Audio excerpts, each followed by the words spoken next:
Hey everyone, it's Julian, and today we have a fun one for you guys. We are talking about Hybrid Rune, Dirt Boost Rune, Earth Rite, Spellboost Rune, whatever you want to call it. But this is, of course, the Rune deck that is playing most of the Spellboost package and a little bit of the Dirt package to make this really grindy, really insane deck. Personally, I think that this is the best deck in the game right now. We're going to show some games later on from a stream I did yesterday, playing the deck a little bit, and I played some other decks during that stream as well, so if you want to check that out, please feel free to do so. And tomorrow, if you're watching this the day of, in about 12 hours, I'll be playing in SVO, the first big Shadowverse tournament. It's going to end up being the biggest Shadowverse tournament ever, at least out here in the West, which is really cool. There's 1,000 people signed up for each time slot. I'm signed up for both of them, so it's going to be a lot of fun. If you want to check me, me play this deck out. That's not how you say that, but you know what I mean. Tomorrow, I'm going to be playing this exact list in a tournament, so if you want to see some more gameplay of this list, please check that out. And yeah, we're just going to get right into it. Of course, we're going to break down the deck, and then I'll give you guys some gameplay from the stream yesterday, and hope you guys enjoy and have some fun. Here we go. First, we start with Stormy Blast, the nuclear option, right? This is the one drop where it's going to really help your early game a little bit, right? Stabilize some of that early game if you're getting rushed down. The fact that this starts at 2 damage is pretty nuts. I like that it starts at 2 damage just because this would feel like kind of a high roll card. It'd feel even worse when they hit like exact numbers on it, and it'd feel even worse because it's one of those cards where you have to play it, right? Because it's just so good. But like, the floor is pretty bad if it's 0. So I'm glad it's 2, but it is just like, oh, that's a pretty good card, right? It's pretty much an auto-include in any deck that runs Ann and Greya, right? So Stormy Blast is really good, early game or late game, just nuke anything pretty much. This is sort of your out to Yurius, which is kind of a tech that I've seen a lot of Sword players play, myself included. And yeah, just, you can get locked out of the game sometimes against Yurius. Just having like a nuclear option in your hand for 1 mana is really good, and this card's just insane, right? Next, we have the Witch's New Brew, the 1-drop Amulet Earth Sigil. Just a really good consistency tool. It starts your Earth Rites, right? Because we do have some Earth Rite cards in this deck that we want to be playing and want to be activating, right? So that's like the Norman, the 3-cost spell, right? Because against a lot of aggressive decks, we want to try to get that AoE up and running as fast as possible. So this is just a nice way to start off, right? You get a draw, which is really nice. So it's basically like a kind of side grade Insight, right? Because Insight is nice because it, fuels your spell boost, right? But Insight, and especially in the first game, Insight was kind of sometimes not played on turn 1 because you want to maximize the spell boost that you get. Like you'll draw more cards, right, as you go through the game. So I like this card as it's just like, hey, you're just always playing this on 1, draw a card, start fueling your Earth Rites, and stuff like that. So this is a really good card. Next, we have our fighter package of 2 drops. We have Melvie and Penelope. We'll start with Penelope first. We're running 2 Penelopes. She's the 2-drop 2/2, and then on play, she's going to create 2 Earth Sigils. So she's really nice on going first if you hit the Witch's New Brew. You can go Witch's New Brew this, and then have the AoE option open, which is really nice, like I said, against the aggressive decks. And then if you're going second, you can kind of do the same thing, but you can actually just like play her on 2, get 2, and then next turn, if you really have to, coin, tap the amulet to get another stack, and then AoE 3. You really don't want to do that, though. You probably want to save your extra play point for Ann and Greya, right? And Burgett, which is a new 5-drop. So, yeah, Penelope, pretty good, but not as good as our other 2-drop we're about to talk about. Our other 2-drop we have in the deck is the Melvie, so that adds up to 5 fighters, which is really nice in this type of deck, because as we know from set 1, Spell Boost can really get rushed down. So having early game board presence, when a lot of decks don't have a ton of board presence, especially these type of control decks, is really nice. Just get either a little bit of extra chip damage in, or be able to clear some bodies without having awkward turns where you're like, have to spend, more resources than you want to, right? Or take more damage than you want to, right? So Melvi's really strong because she's a 2-drop 2/2, and then she gives you that Witch's New Brew, the 1-drop draw card Earth Rite sigil. So this card is insane. This is a really nuts 2-drop that they printed. The fact that it's fully statted too is like really crazy. Like a 2-drop 2/2 that gives you a card that draws a card, and that card costs 1 is like, that's a lot of value, And she has this niche effect of if there's a Super Evolve follower on the field, you can gain 2 Earth Sigils. So this can kind of be used after Norman, like if you go Norman Super Evolve and then play this like on 8 or something to get some more Earth Sigils back, right? But yeah, Melvi's is really strong, the best 2-drop option we have. And so so you can kind of see the difference between set 1 Spellboost, right? Set 1 Spellboost was really greedy in the early game. We were playing 6 draw 2s, right? Because we were playing the Seraphic Tidings. So now we kind of cut that. We kind of cut a lot of the greedier stuff and tried to stabilize the early game, which we'll talk about in another card in the 4-drop slot. But and I really love the play style of this. This honestly feels more like a control deck than really a classical Spellboost deck, if that makes sense, right? You have a lot of the control options that you'd like to see in a control deck, right? You have like the AoE options of the 3-drop spell and the William, and you have the resource generation of the Dimension Shift, and of course like Norman who draws cards and stuff like that, and you have a lot of the stability in, like I said, that Norman and the heal spell, right, on the 3 cost spell, and then you also have that infinite value generation, which we'll talk about soon in the Burgent. So this is almost like more of just like a classical control deck than really a spell boost deck when you think about it. But let's get on to, of course, the 3-drop spell, the Sage Light Teachings. This card is just really, really strong. I think this is one of the strongest like silvers in the game, one of the strongest low rarity cards in the game. And I think it has a lot to do with its flexibility, right? A lot of times you are just playing this for the heal. In the original version of Spellboost in set 1, right, you really were getting rushed down, so having options to heal is really nice. But then we started introducing a little bit of dirt here and there, like the Witch's New Brew and stuff like that, to have options for the AoE, right? But now that we're full, like half and half, basically, we can use this card to its full effect. So all of these effects are going to come up at some point in games. Mostly you want to be healing, but also like dealing AoE is kind of, sometimes can be better than healing, right? Because you prevent 10 plus damage depending on the board state, right? So this is just a really, really strong rune card. And one of the key reasons I'd say this and Norman are one of the key reasons you want to be playing into that dirt stuff. So yeah, really good card. Then we have Homework Time. Of course, this is our Fate's Hand, I guess, equivalent in this game. But this is just our draw support. You'd really love to try to hold this until you get to Spellboost 5 to play it as a 1-drop. And I think it's easy now because we have so many 2-drops now. We have so many 1-drops. And we have, just like every turn, we can put a sigil on to our Earth Rite sigils, right, for 1 play point. So then we have Edelweiss. And Edelweiss, I think, is the card that really rounds this whole early game package together to get us to that mid game, right? We all know how good Annangrea is, and we got another broken 5-drop as well in this deck. But the question was always, can we get there in time before we lose so much health and so much board that we just lose, like Annangrea cannot take us back, right? And I think Edelweiss really helps us round that out. So Edelweiss is a 4-drop 2/2. And then on play, she's going to Earth Rite 2 and auto-evolve this follower. And then when this follower evolves, she's going to deal 4 damage to a random enemy follower and recover 2 play points. So if you have 2 Earth Sigils, she's basically a 2-drop 4/4 with Rush that deals 4 damage to a random target. So you're going to be able to take out a lot of things in the early game. And if you, again, pair this with some of your fighters, right? So like on a curve of, against an aggressive deck, right?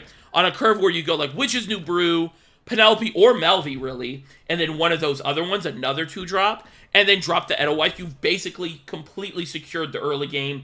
And if you add on top of that an Annangrea or a Burgent, you basically like, set yourself up to have a really good game going into the later game, which you excel at, right? Rune excels at the grind game. They are almost unbeatable in that aspect, right? Because they have really good cards or really good resource generation in the Dimension Shift, and they have just sort of unbeatable combos and unbeatable value in like Kakaida's D Shift, Kuan D Shift, stuff like that, right?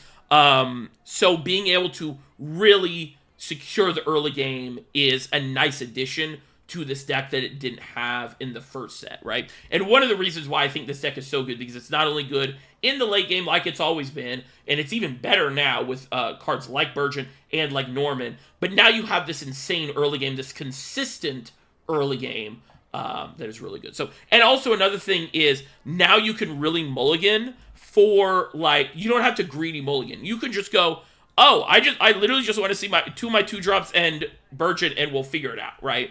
So yeah. Next we have Anne and Grey. Everyone knows what Anne and Grey is. I don't really want to stick or talk too much about Anne and Grey, but I do want to talk about the other new 5-drop that was added in Set 2, Burgeant Rejected Arts. I'm so happy that she got, like, finally a good card. She, like, never really had a good card. And she is a really funny character, but holy crap, they made her insane. They made her absurd. This card is nuts. This is probably just the best silver in the game. I can't really think of any other silver that even comes close to this, but if I'm missing one, let me know in the comments for sure. Maybe like Luminous Mage, but I don't know. I think this is better. So Burgeon is going to be a 5-drop 4/4, summon 2 Onion Patches. So Onion Patches are 1/1s with Rush and Strike Spell Boost your hand. So when she comes down, she's going to be a 4/4 that summons 2 1/1s with Rush, basically fairies, right? And then when you swing those 1/1s, you Spell Boost your hand. So in reality, she is 5-drop 4/4, summon to, like, deal 2 damage and Spell Boost your hand 2 times. So kind of like worse version of Anne and Grey, right? But then you get to the Evolve effect.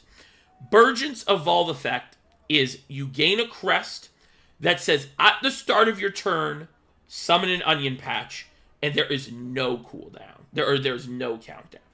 So this effect that starts at turn 5 will literally last for the entire game.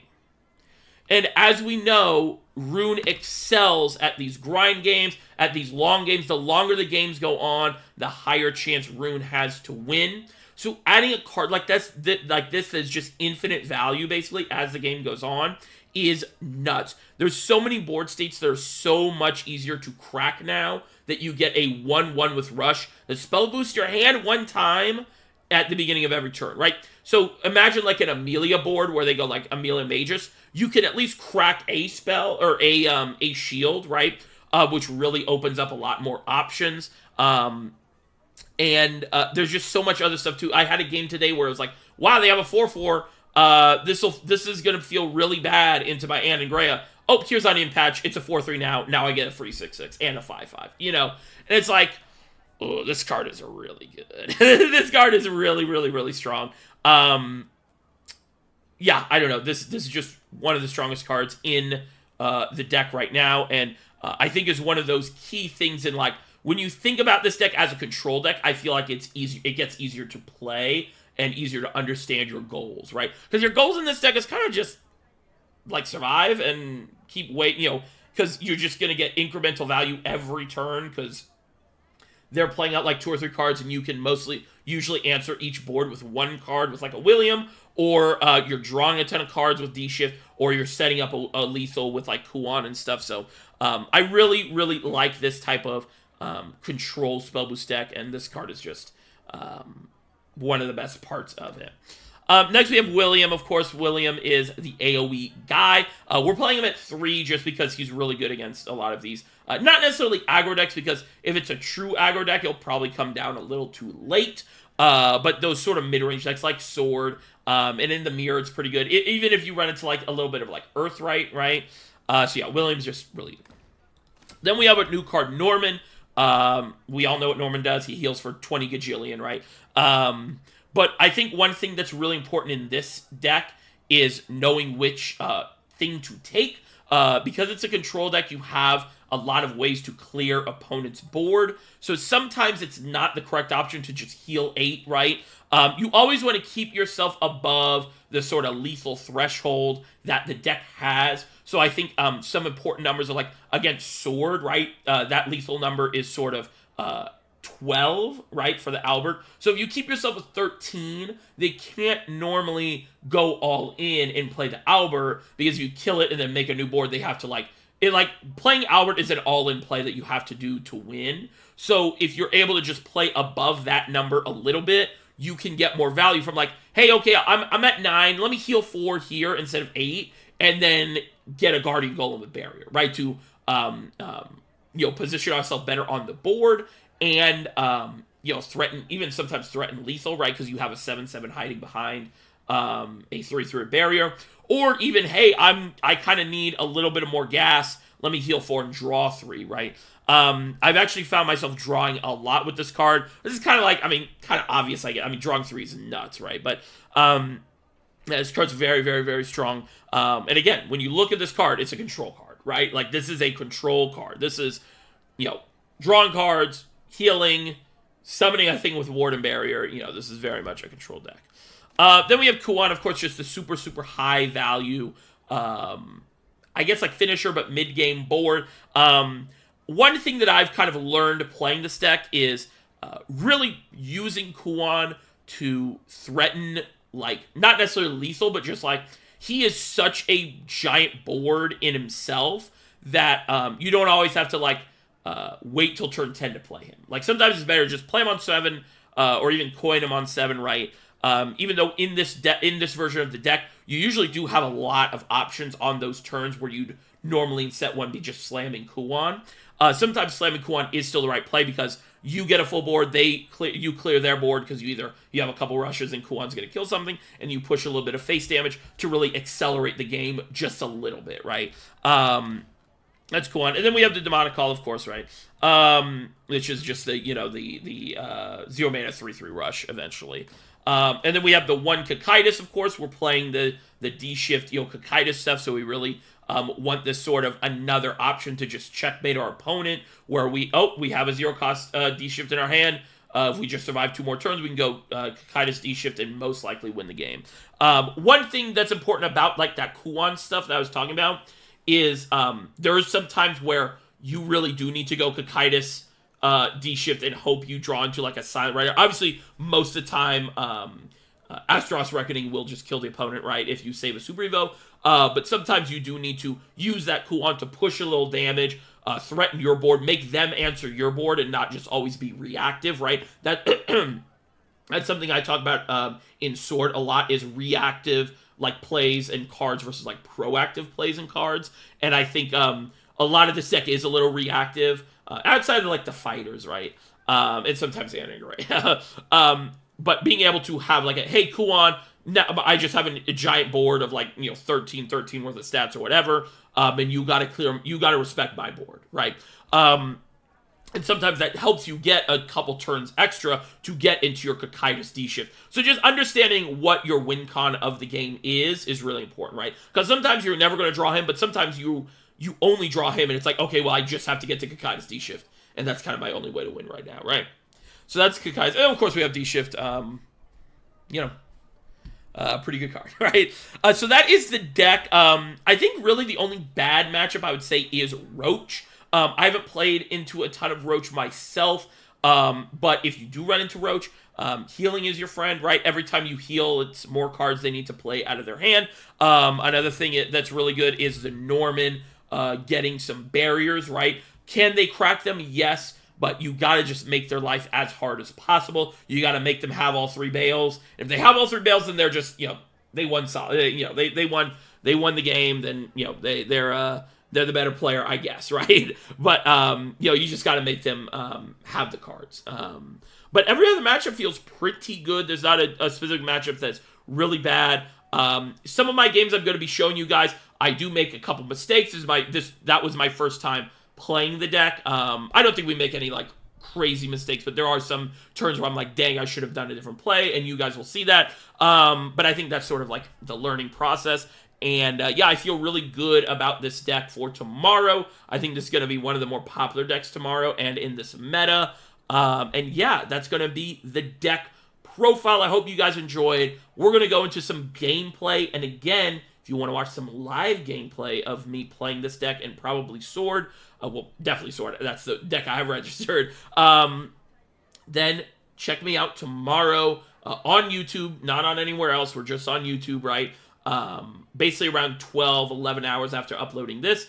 We're going to be going live playing in the tournament. And again, I'm in both time slots. So it's going to be a long day of Shadowverse gaming. So I hope you guys enjoyed. I'm going to get out of here and hope you guys enjoy some of the gameplay. Bye-bye.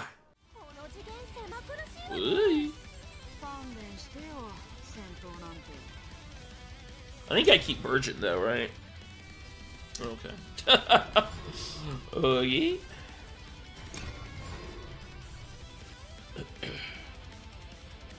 It might be aggro. No, most of the lists are mid-range now.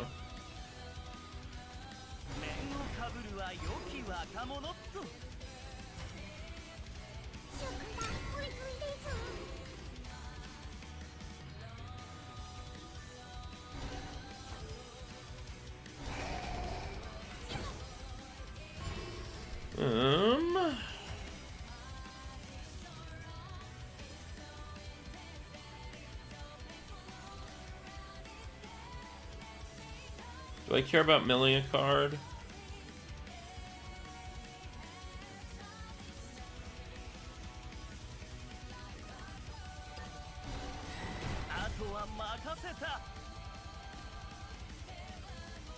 No, I don't think so. What's up, JC? How's it going?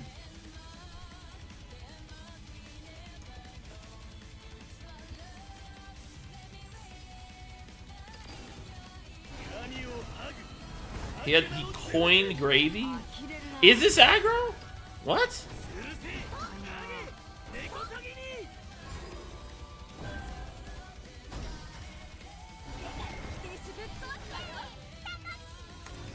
It's always funny because sometimes plays look really weird when it's like, oh, I have Virgin and Gray in hand, so nothing ever mattered. Wait, what did I mill? Oh, Anna Gray, yeah, that's fine.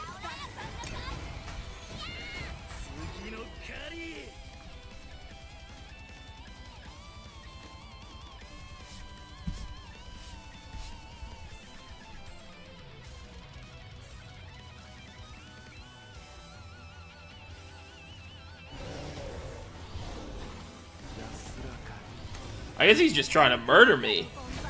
He's just trying to murder me. I mean, you know. This card is so broken, the Virgin. The Virgin is just so nuts.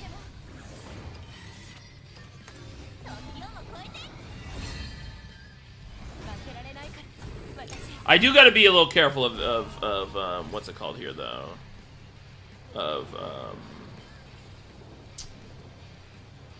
Serve. This turn I may be able to get away with doing like dirt double heal on Norman. Because he's going really aggressive. He's spending a lot of his resources like just trying to kill me. I assume he has Serve in hand. Okay, there's Sharon. Well, he can't clear Anangrea. Wait, is he gonna res? Nothing? Fill down? Fill down would be kind of annoying.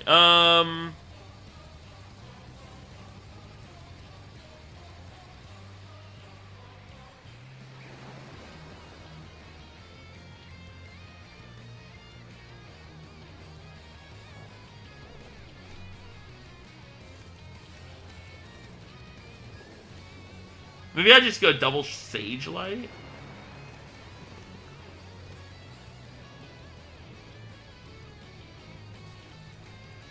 Or like Sage Light, Storm, Demonic Call, yeah.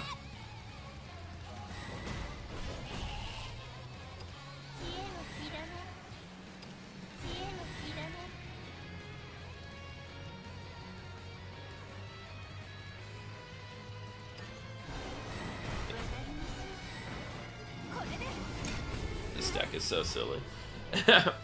I swear to God, if I get another Shadowverse ad, even though I'm playing the game, they know. I get that a lot too. I'll get ads for games that I already play. I'll be playing a bunch of ranked games, but like 80% of my games were against Abyss. Feels like Abyss is, was it aggro Abyss or what kind of Abyss? It feels like Abyss is very popular right now. Very popular right now.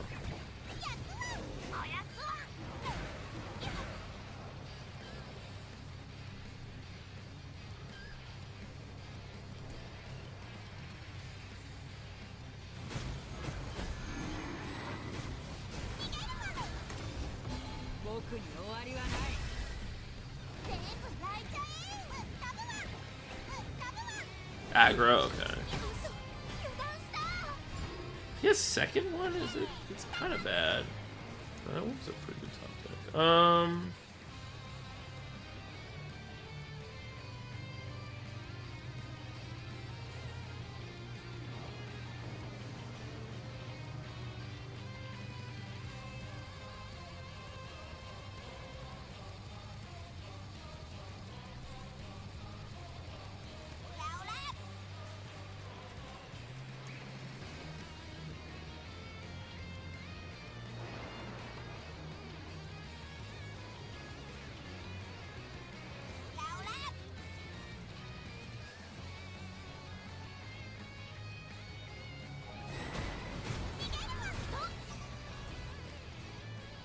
That.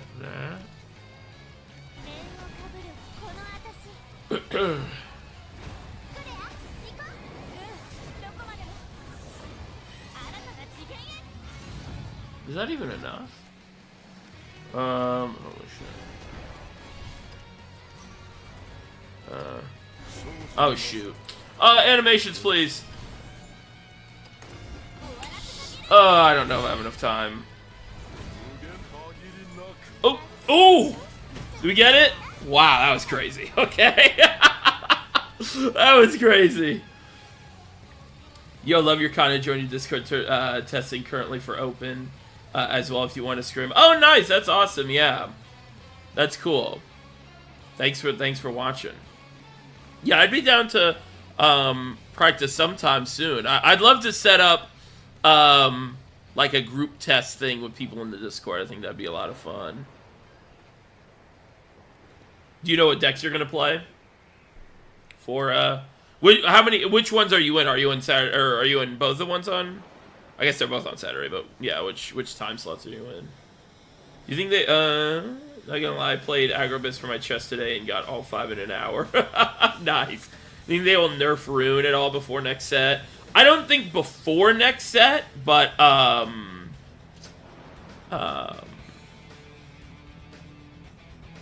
maybe at the beginning of this next set, you know? But yeah, I don't think before next set. That was such an insane turn I just had, though.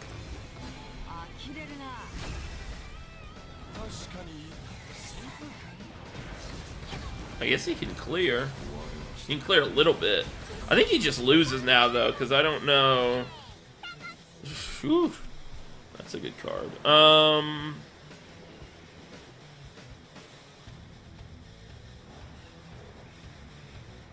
mean, I think I'm definitely doing Penelope Super Evolve.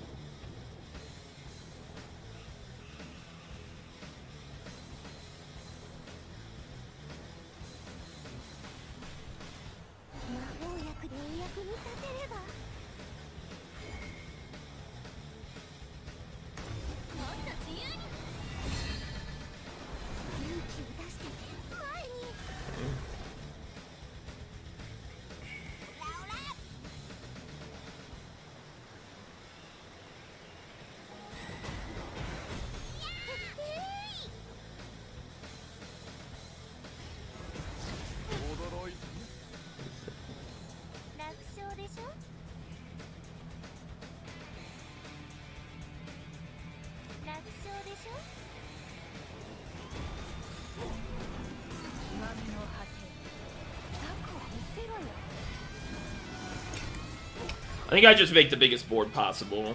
And he's out of Super Evo. I think I just hope I can get Kakaitis down. I mean, I don't think he'll be able to clear this and like, have a board. I guess he could go. He could have played the 9. He could have played what's it called? I guess I died of that. The Yuzuki. I can't clear the Yuzuki. Well, no, because then I just go Kakaitis and then. Does he have 9 out of hand? I guess he could go Mummy Serb. Yeah, something like that. Alright, I think we win. Right, 9. Yeah.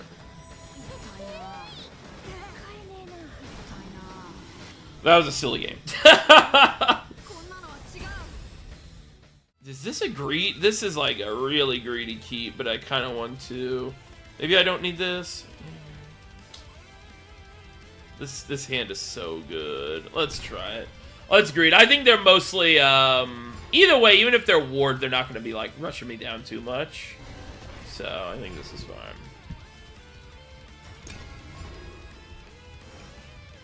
Love this content. Thank you, Bobo Emo. Thank you, I appreciate it. Thank you guys. Uh-oh, double Darkhaven Grace. We're just pass, but my hand is pretty good. My hand is pretty good for a pass, you know. Oh my gosh, Virgin is so that was such a crazy top deck. I mean, Anne and Gray would have been good here, but like that was a really good top deck. Virgin is so nuts. I think the thing about Rune that's really kind of frustrating is how it's like, it's almost become the control class. Like, Haven sucks, and it's usually the control class, but Haven is not good enough as a control class, you know. So and Rune is not normally the control class, you know. I guess I could, like, blow up. I need William to get gassed up here.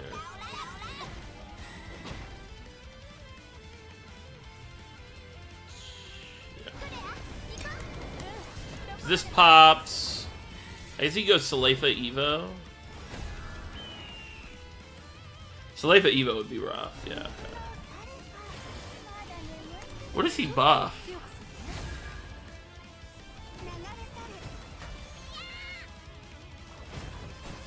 Trades there.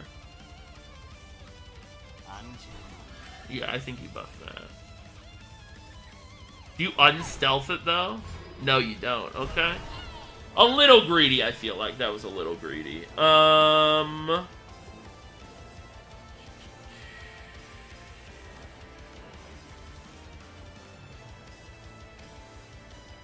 I go bonus Evo point and...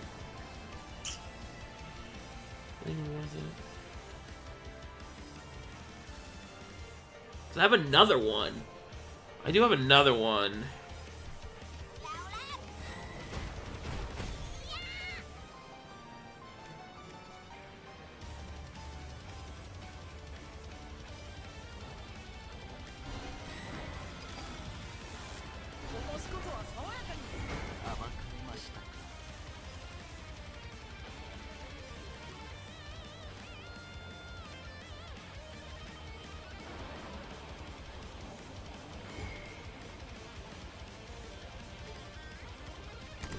I gotta make him have the Grail.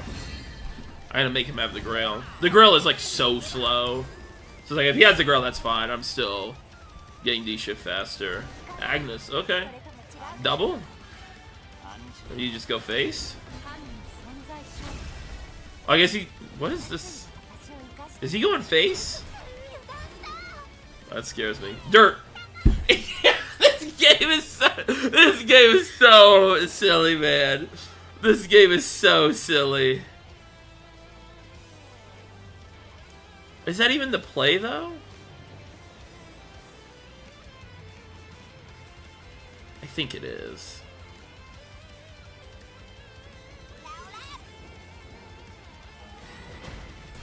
Oh, I should have drawn first. My bad. Yeah, that was a mistake. I should have drawn first. We'll see if that ends up mattering. Genseki. I mean, that was kind of scary. 8 to face, but... What do you have? He has, like, Odin in hand? He has like Odin in hand to like Evo and then buff 1. Was that like the play? Was that the plan?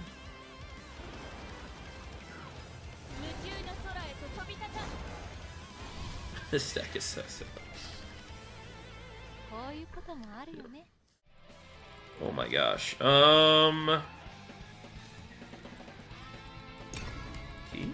2-drop? Okay, a little greedy. Yeah, Norman, I wouldn't have killed everything. What do you think about Yurius' tech option? I'm putting Yurius in Sword as a 1-up since it's open deck list. I don't think it's amazing, but I do think that it completely shuts down some decks. You know, Roach, of course, stuff like that. Rune sometimes, too. That it's just a really nice card to just have, like, in the deck. People see it, and they have to respect it, you know? And they always have to think about it, too.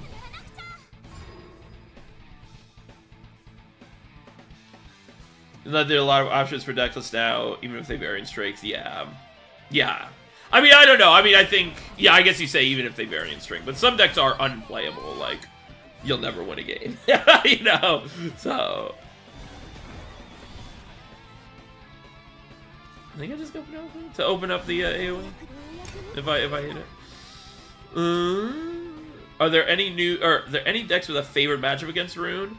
Definitely Roach, supposedly. Supposedly. If you listen to the Roach players. Agrobis, supposedly as well.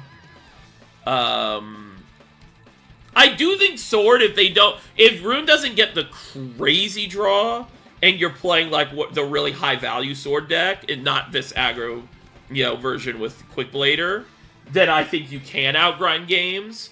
But of course, you just always have the chance that, oh, they had double Antigray into D-Shift, or into, you know, 0-cost D-Shift, you know, whatever. Yeah.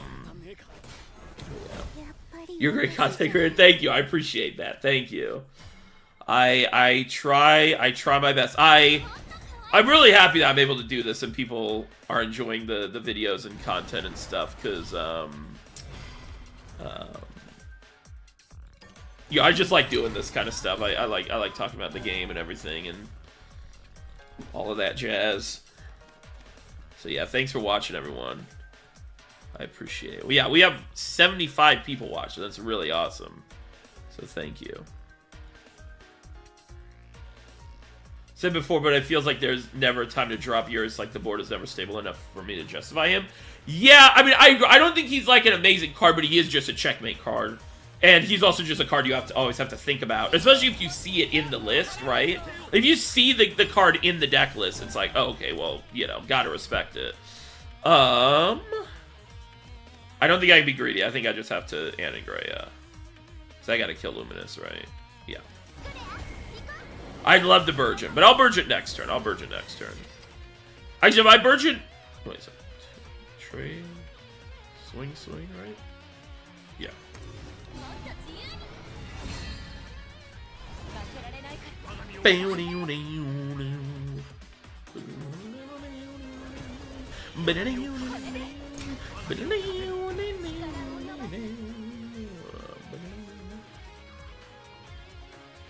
Something more to good cards. Why Dragon needs to struggle so much? Because they nerfed Ramp.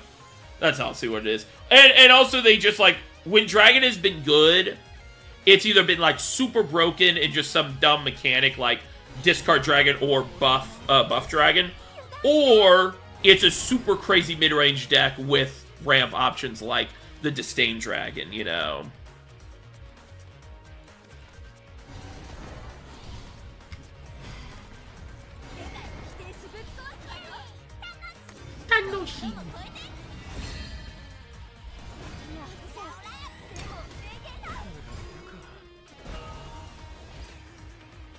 If I have Grimnir Crest, usually. If you high roll them or they high roll, that is Shadowverse Worlds Beyond, yeah.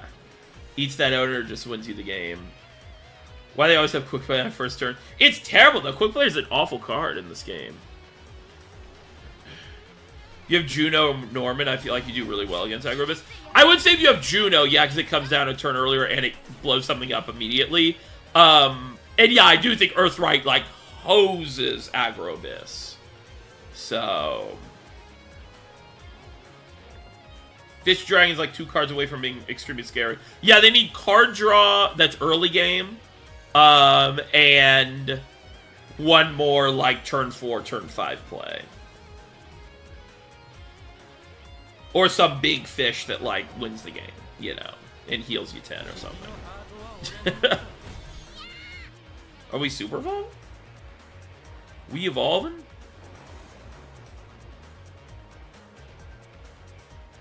He is very far ahead on super evolves. Too bad the onions are just fucking broken. Oh, you normal evolved. Okay. This is easy Kuon, right? Yeah, it's easy Kuon.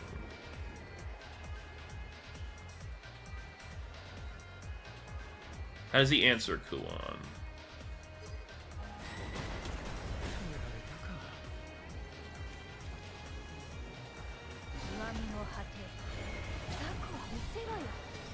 Because since we don't have D-Shift, we gotta, like, be more aggressive and just make him answer our board and stuff, right?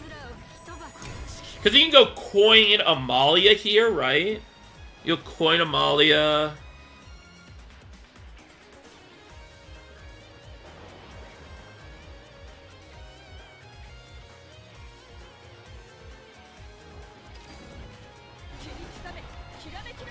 And use one of those Super Evos or normal Evos. But now we just have all our Williams, so we're just gonna keep clearing the board until we get to Kuon. Pretty much.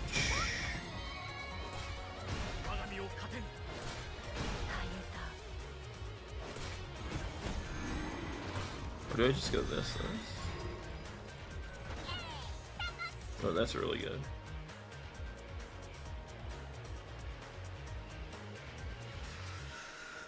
Do I just play this raw?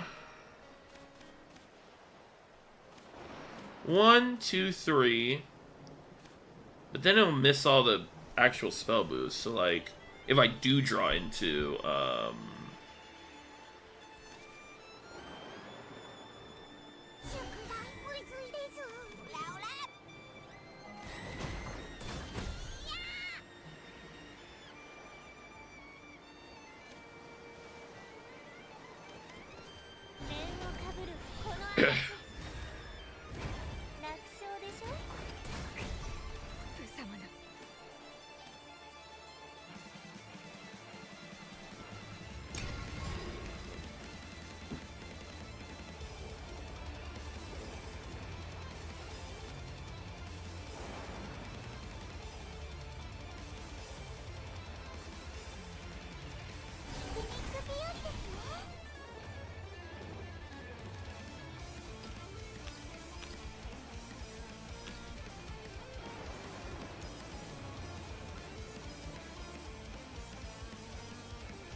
I'd love if we could get his evil points out.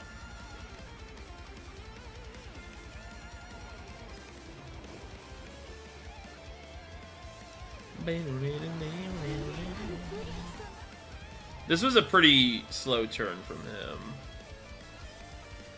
That card's so bad. So bad. I don't know why people are playing it, honestly.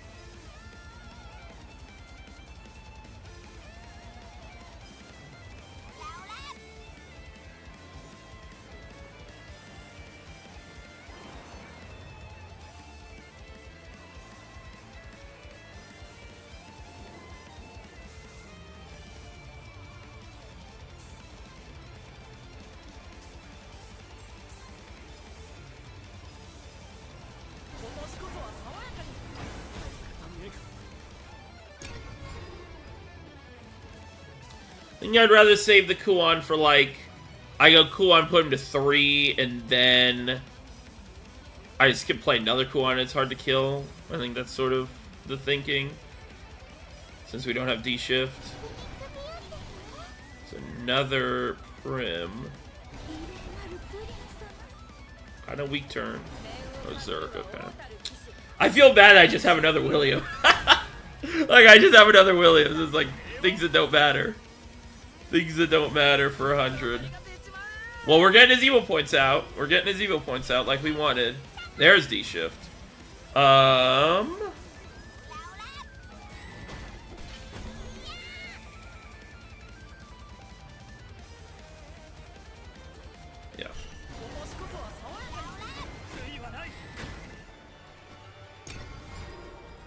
It's gonna be really hard for him to win now. You could have like back-to-back-to-back Gildaria, but I think we have enough to deal with that. I guess not. I guess we go demonic. Wait, is he what round? He has to be at 20, right? Yeah. Onion Crest is so insane and strong. It really does. It really is. Yeah. My Guardian Zero, you need to dig for more things to boost. BlazBlue Pog, yeah, thank you. Yeah, BlazBlue is really good. I love all of the BlazBlue music. So now we just do...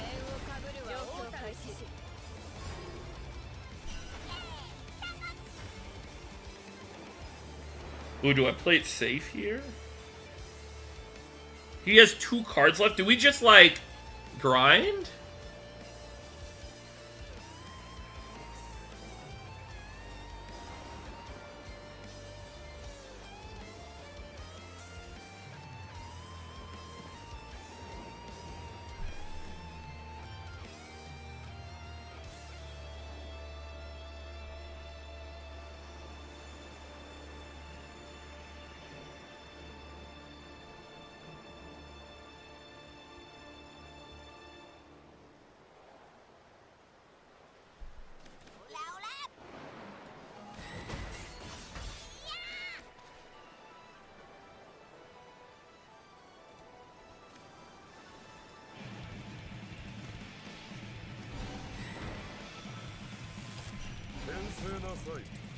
Adamantia.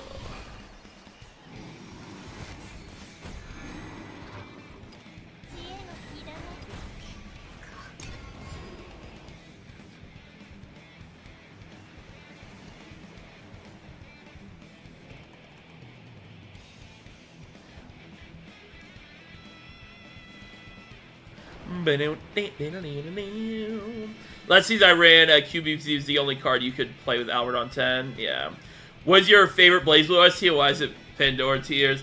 Pandora Tears is really good. I think definitely my favorite is Bullet Dance 2 Weak Executioners. Actually, no, it's Weak Executioner. It's Weak Executioner for sure. It's Weak Executioner. Did you make a vid on this deck trying to compare it to my list? We will be tomorrow. I will be uploading a video about this tomorrow. More spell boost from onions and spells, yeah. I know, yeah.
That's 2 Gildarias out.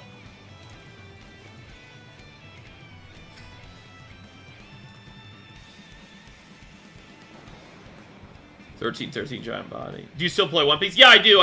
I'm practicing for. Ooh. Uh-oh.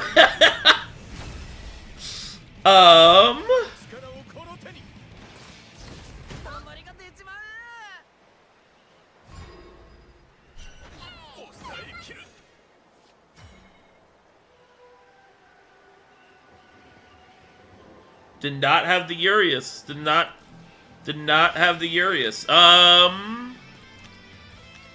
Is there literally any card we can get? Double that? I'm gonna go looking smart.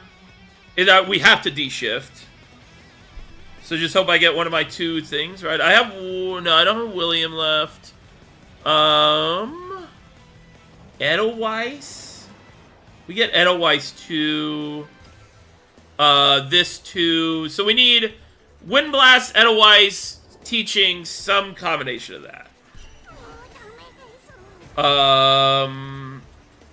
And we might as well play it. Windblast? No.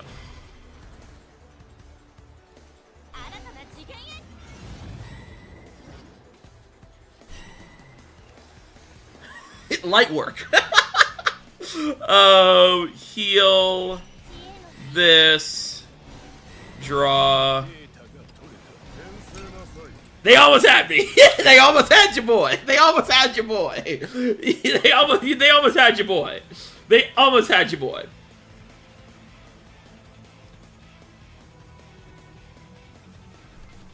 Must Die Joy. No, Must Die is pretty good. No, Must Die is pretty good. Would Peak just, but yeah. Action Joy. Yeah, I mean, all the Blaze music is really good. I'm running 2 copies of Edelweiss. Yeah, I'm running 2 copies, yeah. Virgin and Demonic, and then I explode. Or no, that was before. That was before. Yeah.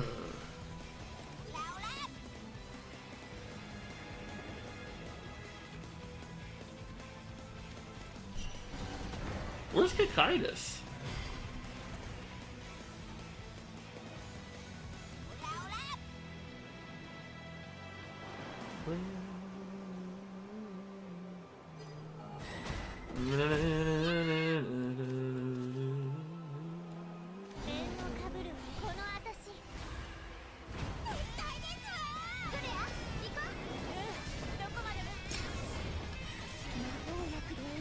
Everything's good if you can't kill it. Yeah. What a great deck. I know. Have you figured out a set streaming schedule yet? Not yet. I'm definitely planning on doing like a set one once SVO is over. I really want to try to, because I hate like not, you know, letting people know when I'm streaming and stuff like that, because I want people to know when to expect me to be online or whatever. So I will be doing that soon here, after SVO for sure. Can I get Cocytus? Cocytus.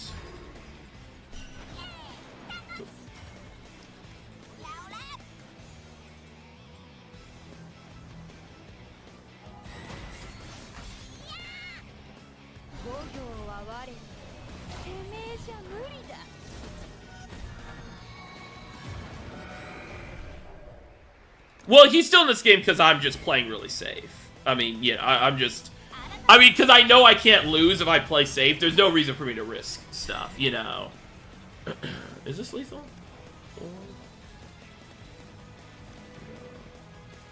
Where's Cocytus?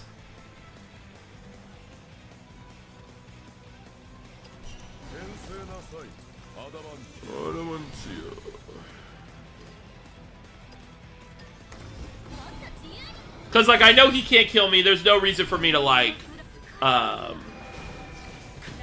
overplay, you know? So that's, like, why he's still in the game. This is how we play, man. We grind them out. Like, if you want to stay in the... Because you can't concede anymore. They don't let you concede anymore, so... Because now there's nothing that he can do to kill me. I mean, he couldn't kill me. Yurius was the scariest thing there. But, you know, most of the time I have an answer for it.